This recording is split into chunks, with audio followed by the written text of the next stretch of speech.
Ndagusuhuje we tugiye kubana muri aka kanya. Niba ari ubwa mbere ugeze kuri uyu murongo tuguhaye ikaze. Uze gukanda subscribe, ufungure inzogera kugira ngo utajya ucikwa n'ibyiza tubagezaho umunsi ku wundi. Naho dusanzwe tubana turagusohoje cyane kuko uri uw'agaciro gakomeye cyane. Nk'ibisanzwe rero uyu ni wa mwanya wacu mwiza wo kukugezaho ubusobanuro bw'amazina. Aka kanya rero tugiye gusubiza umwe mu bakunzi bacu batubeje ngo tuzamugezeho ubusobanuro bw'izina Christopher. Muri iyi video turaza kurebera hamwe inkomoko y'iri zina, turebe ibiriranga, ubusobanuro bwaryo, ibyo Christopher akunda, ibyo yanga, intege nke za Christopher cyangwa se ibibi bye. Gusa ntitwagenda tutababwiye mu rukundo uko biba byifashe.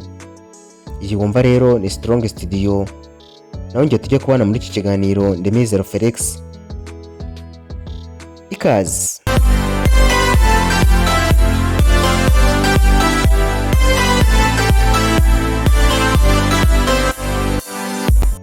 Izina Christopher rikomoka ku rurimi rw'Ikigiriki, aho rituruka ku ijambo Christos bisobanura Kristo, naho fa bisobanura kwikorera, bityo Christopher bisobanura uwitwaza Kristo.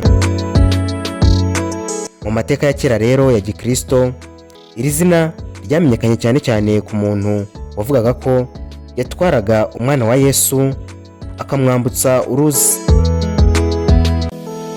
Aho iri zina rero ryavuye igitekerezo cy'uko Christopher ari umuntu utwara abandi, ubayobora kandi ubarinda. Dore rero ubusobanuro bw'izina Christopher. Mu busobanuro bwimbitse rero, Christopher agaragaza nk'umuntu ufite inshingano, utekereza mbere ye kandi ufite umutima wo gufasha.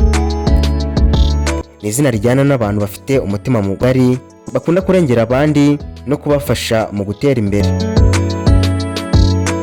Christopher akenshi aba yumva afite intego yo kugira icyo amarira abandi, atari ukubaho ku bwe gusa. Dore rero ibiranga Christopher. Akenshi aba ari umuntu utekereza cyane, ufite ubwenge bwo gusesengura ibintu runaka.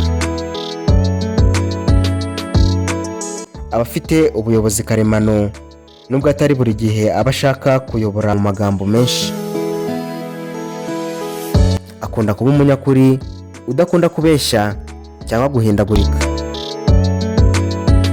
Akenshi aba ari umunyabwenge, ucecetse kandi utavuga byinshi, ariko iyo avuze akavuga ibintu bifite ireme. Dore rero ibyo Christopher akunda. Akunda ituze n'umutekano w'amarangamutima. Akunda abantu bizerwa, bagira ukuri kandi bubaha amagambo yabo. Akunda akazi gafite intego, aho yumva ko atanga umusaruro ufatika. Akunda kandi ubushuti bwimbitse kuruta kugira inshuti nyinshi zidafite icyo zimumariye. Mu buzima bwe akunda gufasha, kwigisha cyangwa kuyobora abandi mu nzira nziza. Dore rero ibyo Christopher yanga. Christopher yanga ikinyoma n'uburyarya n'abantu badahinduka. Ntabwo akunda akavuyo n'imyitwarire idafite icyerekezo. Yangira kure cyane abantu batita ku marangamutima y'abandi cyangwa bafata ibintu byose nk'ibyoroshye. Akenshi yanga guhatirwa ibyemezo atabyiteguye, kuko akunda kubanza gutekereza neza. Dore rero intege nke za Christopher cyangwa se ibibi bye. Nubwo afite imico myinshi myiza, ariko Christopher ashobora kugira intege nke zo kwiyumvisha cyane ibyo abwiwe. Ashobora kwifata mu marangamutima ntayavuge. Muri make, izina Christopher rihabwa umuntu ufite umutima wo gutwara abandi mu nzira nziza. Aba afite kandi inshingano z'ubwenge n'urukundo rufatika, nubwo afite intege nke zimwe na zimwe.